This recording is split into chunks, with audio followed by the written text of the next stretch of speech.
नहीं, मुझे लगता है ना तो स्वाद का अंत कभी होता है, और आदि जहां आप खाना शुरू करते हैं वहां से हर बार नया आदि हो जाता है। तो इत्यादि अगर आप कहें तो इत्यादि में सब कुछ शामिल हो जाता है, इति नहीं है। इत्यादि तो हम सब ऐसे आप आदि अनंत, इसीलिए पुष्पेश पर। Game changers In conversation with food historian Pushpesh Pant. अब जैसे मैं आपको एक उदाहरण दूं, बड़ा पुराना उदाहरण है कि बीरबल की खिचड़ी। जब कोई काम करने में बहुत देर लगाता है तो फिर आप कहते हैं कि बीरबल की खिचड़ी पका रहे हो क्या। यानी जिस काम में ढील बढ़ती जाए वो बीरबल की खिचड़ी है। कोई ये सोचने की जहमत नहीं उठाता कि ये किस्सा शुरू कैसे हुआ। जब अकबर से फतेह नहीं हो पाया गुजरात का सुल्तान, तो शहजादा सलीम को भेजा गया, और तब तक शहजादा सलीम का मुआशका अनारकली से नहीं हुआ था, तो उनका विषयांतर नहीं होता था। वो जाके उन्होंने गुजरात पे हमला किया और गुजरात के सुल्तान को हरा दिया। अर्थात जो काम अकबर खुद नहीं कर पाए थे वो शहजादा सलीम ने किया। अब गुजरात में प्रधानमंत्री के पास आजकल सब लोग जानते हैं कि उनका भोजन खिचड़ी है। बाजरे की खिचड़ी लगभग उनका राज्य का भोजन है। तो खिचड़ी इसलिए सलीम के लिए पकाई गई जब वो फतेह करके आए कि उन्होंने गुजरात को खा पचा लिया था, कि मतलब उनके लिए खिचड़ी पकाई गई जो खास खिचड़ी थी। अकबर ने फतेहपुर सीकरी शहर बसाया, बीरबल को खिचड़ी पकाने का जिम्मा सौंपा गया, और उस खिचड़ी का नाम था लजीजा। लज़्ज़तनामा से मिलता जुलता था, लजीजा। उसमें गोश्त भी था, मेवे भी थे, और तरह तरह के और पदार्थ खुशबूदार थे। अब जाहिर है कि शहजादे के लिए पक रही थी, कुछ वो सिक्योरिटी एस्पेक्ट्स भी रहा होगा। प्रेशर कुकर उस जमाने में होता नहीं था, तो बहुत धीमी आंच पे जब ये दम दे के पकाई जा रही थी तो घंटे लगने स्वाभाविक थे। और नवर्तन बीरबल इसे पका रहे थे, उनकी भी मूछ नीचे नहीं होनी थी, तो उन्होंने भी जो जतन लगाया, तो इसलिए बीरबल की खिचड़ी पकने में इतनी देर लगी और वो खिचड़ी बीरबल की हो गई। अब आप देखें तो खिचड़ी के संग एक और किस्सा है। अब सारे किस्से तो खिचड़ी के नहीं होंगे, मगर दूसरा किस्सा जो मुझे बड़ा अच्छा लगता है कि एक साहब बावर्ची और पहलवान, उनमें भिड़ंत हो गई वाजिद अली शाह के दरबार में। पहलवान ने कहा आज तक ऐसा कुछ हुआ ही नहीं, किसी ने मुझे कुछ खिलाया और मेरा पेट भरा हो। तो वाजिद अली शाह ने अपने बावर्ची से कहा भाई इनका नशा उतारो पहलवान का जरा। तो उनका हुजूर कल तक मौका दीजिए, इनको वो खिचड़ी खिलाऊंगा, ये पानी मांग लेगा। तो उन्होंने बादाम की हवाइयों से चावल बनाए और पिस्ते के कनों से माश की दाल बनाई और गरिष्ठ घी में खिचड़ी पकाई, और पता नहीं और क्या कुछ डाला, लज्जत ताम और क्या मसाला और क्या टोटके किए। मस्जिद उस जमाने में इस नाम से नहीं जाना जाता था। पहलवान ने 4 निवाले लिए और पानी मांग लिया। तो कहते हैं ये इस खिचड़ी का जिक्र अब्दुल हलीम शर्र ने अपनी किताब गुज़िश्ता लखनऊ में किया है। तो मुझे लगता है कि खिचड़ी जिसको हम बिल्कुल ही बीमारों का, बूढ़ों का, बच्चों का पथ्य समझते हैं, उसके इतने किस्से हैं कि जब आप उसको, अब कोई आपसे पूछे आपने मीठी खिचड़ी खाई है, तो आप याद करिए आपने मीठी खिचड़ी कभी खाई है कि नहीं खाई? हमने तो खिचड़ी में बूरा डाल के और घी डाल के तो खाया सर, लेकिन मीठी खिचड़ी नहीं, मगर आपने कर डाला जो कुछ करना था, आपने भाई की दुकान घर में खोल ली। मगर अगर आप पोंगल को याद करें जो दक्षिण भारतीय पोंगल है, तो शक्कर पोंगल क्या है? उसमें खिचड़ी तो है, मूंग की दाल है, चावल है, गुड़ है, जीरा है, थोड़ा लौंग। खिचड़ी क्या राष्ट्रीय भोज है सर? हाँ देखिए, मेरे ख्याल में खिचड़ी अकेला ऐसा व्यंजन है जिसे भारत का राष्ट्रीय भोज कहा जा सकता है।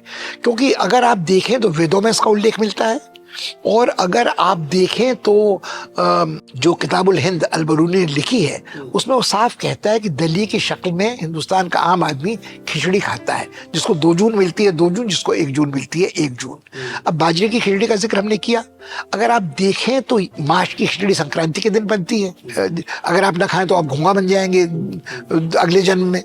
और फिर अगर आप देखें तो एक खिचड़ी लजीजा शाही का हमने जिक्र किया, मगर बंगाल में अगर आप पूजा के दौरान पंडाल से पंडाल भटकते हैं तो भुनी खिचड़ी मिलती है। और अगर एंग्लो इंडियंस को याद करें तो केजरी नाम का एक पदार्थ था जो बड़ा कोई आलसी, मेरे ख्याल में बावर्ची एंग्लो इंडियन साहब का था।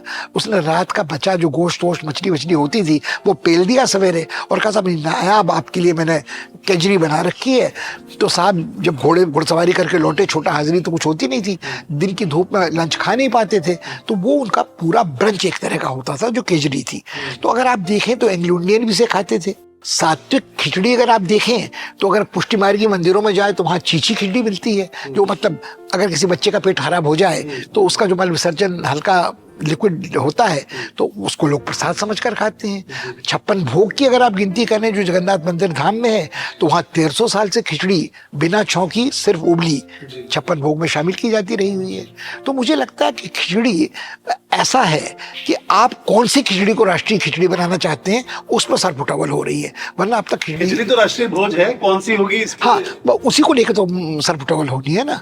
सर लेकिन आपने जैसे बीरबल का जिक्र किया कि जो खिचड़ी बनी, बीरबल की खिचड़ी क्यों कहते हैं, पर हमने जो कहानियां पढ़ी है उसमें वो था कि एक किसी को सजा मिलती है और बीरबल जो है वो एक दूर खिचड़ी बनाता है और उसमें समय लग जाता है, तब वो नहीं। देखिए उनकी वाक पटुता के उदाहरण के रूप में खिचड़ी का उल्लेख हो सकता है, मगर मुझे लगता है यदि आप तर्क संगत कसौटी पर कसें तो ये दूसरा वाला जो व्याख्यान है, आख्यान है, वो अधिक सही जान पड़ता है, क्योंकि मतलब और बहुत सारे किस्से और भी हैं।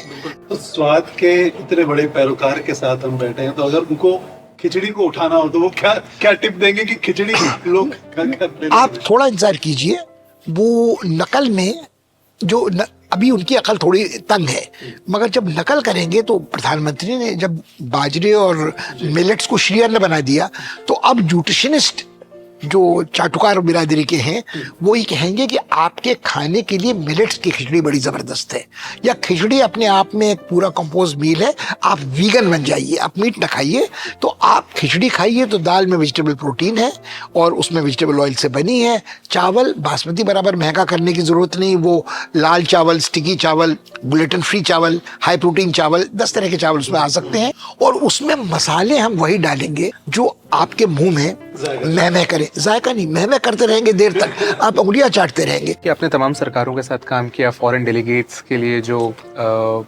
खाना बनता है तो उनका जायका, उनका स्वाद किस तरीके का होता है? देखिए उनके साथ तृप्त होके जाते हैं यहाँ से नहीं जाते हैं? देखिए वो यहाँ खाने तो आए नहीं थे, जो वीआईपी होते हैं वो मरभुक्के तो होते नहीं है, उनको 10 काम और होते हैं, मगर हम ये चाहते हैं कि इस मौके पे हम अपनी सौम्य शक्ति का, सॉफ्ट पावर का प्रदर्शन करें। मुझे जो बात सबसे ज्यादा याद आती है 2000 साल की बात है शायद, जब आगरा शिखर वार्ता हो रही थी तो मेरे मित्र जिक्स कालरा और मुझको बुलाया गया था जेपी में वो खाना बनाने के लिए जो जनरल मुशर्रफ को और अटल जी को देना था। उसकी परिकल्पना बड़ी रोचक थी कि अविभाजित भारत के खानों की नुमाइश की जाए कि आपका खाना और हमारा खाना एक है तो हम आपस में अलग क्यों, यह हमारा संदेश था। अटल बिहारी वाजपेयी जी खाने के शौकीन थे तो मांस मछली सब चैन से खाते थे, मुशर्रफ मछली नहीं खाते थे। तो जब सामन के टिक्के बन के यहाँ से कमरे से जाते थे तो हम लोग तो वहाँ प्रवेश वर्जित था, मगर हमें सूचना मिलती थी कि कितनी बार वो प्लेट मांगी गई और वो प्लेट बार बार खाली हो के आती थी, तो मतलब अटल जी अकेले उसको निपटा रहे थे और मुशर्रफ मछली पे तो हाथ नहीं लगा रहे थे। मगर उसके बाद रोचक किस्सा है कि शिखर वार्ता असफल रही, वो लौट गए, नाश्ते पे एनडीटीवी ने खेल कर दिया और करवाया गया या कुछ हुआ, या अडवाणी जी के समर्थकों को कोई बात रास नहीं आई। मगर बरसों बाद मेरी मुलाकात एसके सिंह साहब से हुई जो तब विदेश सचिव होते थे, उस बात वो राजस्थान में राज्यपाल थे, कुछ थोड़ी खुंदक उनको मेरे प्रति थी। तो जब भाषण हो रहा था उन्होंने बार बार ये कहा, हम लोग हैं जो व्यावहारिक राजनयिक हैं, ये पंत साहब यहाँ हैं जो राजनय पढ़ाते हैं, मगर ये पढ़ाते रहते हैं, हम काम करते हैं। 3-4 बार तो मैंने सुना, बुजुर्ग आदमी थे, चौथी बार मुझे लगा कि शिशुपाल वध की आवश्यकता है। तो मैंने कहा मैं माफी चाहता हूँ सिंह साहब, उस दिन आपने जो कुछ किया उस पर हस्ताक्षर नहीं हुए, हमने जो मेन्यू बनाया उस पर दोनों हेड्स ऑफ स्टेट के हस्ताक्षर हैं। उनका चेहरा लाल हो गया, वो चुप रहे, लोग हंसे। अब बाद में मुझे लगा उसके कुछ दिन बाद उनका देहांत हो गया, मेरे कारण तो नहीं हुआ, मगर मुझे लगा कि ये धृष्टता मुझे नहीं करनी चाहिए थी।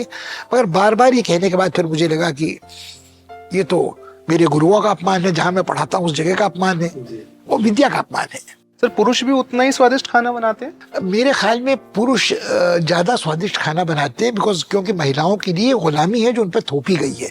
पुरुष शौकिया खाना बनाते हैं और मैं उस घर से आता हूँ जहाँ हमारे घर में मेरी माँ शायद अंतिम महिला थी जो खाना बनाती थी। मेरे लड़के ने हमेशा किचन में ही काम किया है और उनकी पत्नी हाथ नहीं लगाती थी जब तक वो दोनों साथ रहते थे। मेरी दोनों नातिनियाँ हैं, वो कहती हैं अरे तुम इतना अच्छा खाना बनाते हो, दादू तुम क्यों नहीं बनाते, पापा तुम क्यों नहीं बनाते। तो हमारे घर में पुरानी परंपरा है कि पुरुष, और फिर ये इज्जत का सवाल हो जाता है कि हम तो वो कौरमा बनाते हैं जैसा मटका पीर से। इसमें मैं एक बात बोलना चाहूँगा, पुरुष इसलिए ज्यादा अच्छे भी बनाते हैं क्योंकि महिलाएं जब बनाती है सब तो बड़ी किफायत से और चीजों को ध्यान में रखते हुए बनाती है। पुरुष तेल पे ज्यादा डालते हैं, मसाले भी ज्यादा डालते हैं। महिलाओं को महीने भर बनाना है, पुरुष शौकिया एक हाँ दो दिन नहीं, चार ये दिन। जो दूसरा पक्ष है ये महत्वपूर्ण है, मगर मेरे ख्याल में मैं दूसरे बात से आपके फिर से असहमत हूँ कि जो पुरुष अच्छा खाना बनाते हैं वो तेल घी अधिक इस्तेमाल नहीं करते। ये तेल घी अधिक इस्तेमाल क्यों होता है? जब पंजाबी ढाबे में ढाबे वाले पंजाबी शरणार्थी ने खाना बनाना बंद कर दिया और गढ़वाली, कुमाऊनी और नेपाली मरभुक्के वहाँ खाना बनाने लगे, तो वो बीड़ी पीते थे, अंग प्रत्यंग खुजाते थे और चीज़ जले नहीं करके उसमें ज़्यादा तेल डालते थे कि प्याज भूनने और नज़र न डालनी पड़े। क्योंकि यदि आप कम तेल पे खाना पका रहे हैं तो आपको निरंतर देखना पड़ेगा कि स्टर फ्राई कैसा हो रहा है। और यदि आप ऐसे घर में हैं जहाँ साधन विपुल नहीं है, आपने मेरे लड़के को खाना बनाते नहीं देखा, उनको देखते मुझे लगता है कि वो बहुत ही कंजूस कंजड़ी महिला खाना बना रही हो। वो जो बाई जी घर में खाना बनाने आती है उससे कहते हैं अरे इसमें कितना तुमने 3 चम्मच घी कैसे डाल दिया, ये तो 2 चम्मच में हो जाता है। और ये आलू तुम पहले तलो उसके बाद शिमला मिर्च डालो तो ठीक है, और शिमला मिर्च के टुकड़े कैसे कर रखे हैं। तो मैंने उनसे कहा कि तुम रोज ये सब्जी नाप तोल के क्यों जाते हो? उन्होंने कहा वरना ये जरूरत से जा। और वो बाई जी का दोष नहीं है, वो 3 घर में खाना पकाती हैं, वो जल्दी से हमारे घर का खाना निपटा के दूसरी जगह जाती है। शौक का क्राफ्ट अगर कढ़ाई में हो तो वो ज्यादा स्वादिष्ट होता है, ये आपका? सामान्यकरण कठिन है, न गंदगी से खाना स्वादिष्ट बनता है न, और कई चीज़ें हैं जिनमें ज़्यादा घी से खाना स्वादिष्ट बनता है। मगर हमारे उस्ताद थे मोहम्मद फारूक, बड़े शानदार बावर्ची थे। वो कहते थे आपको डॉक्टर ने बताया कि सारा रोगन आपने पीना है, मांस बनने के बाद, सब्जी बनने के बाद मसाला तेल घी छोड़ देता है, उसको अलग निकाल के रख दीजिए, जो आपने खाना है सो आप खाइए।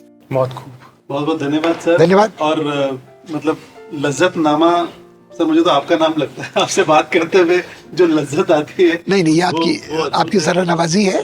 ये नाम इसका बिल्कुल कबीश मेहरा जी का श्रेय है। और किताब जितनी अच्छी उन्होंने छापी है और जिस पहुंच से रखी है, मुझे लगा कि आम पाठक तक शायद अगर इसका अनुवाद भी हो तो और मजा आएगा। एक चीज सर, लास्ट आपसे सवाल है मेरा कि जब आप बोलते हैं तो ऐसा क्यों लगता है कि जिस विषय में बोल रहे हैं वो आपके अंदर वो समोसा है, वो टिक्की है, वो नहीं, देखिए इसका उत्तर बहुत सहज है। मेरे गुरु बहुत अच्छे लोग थे।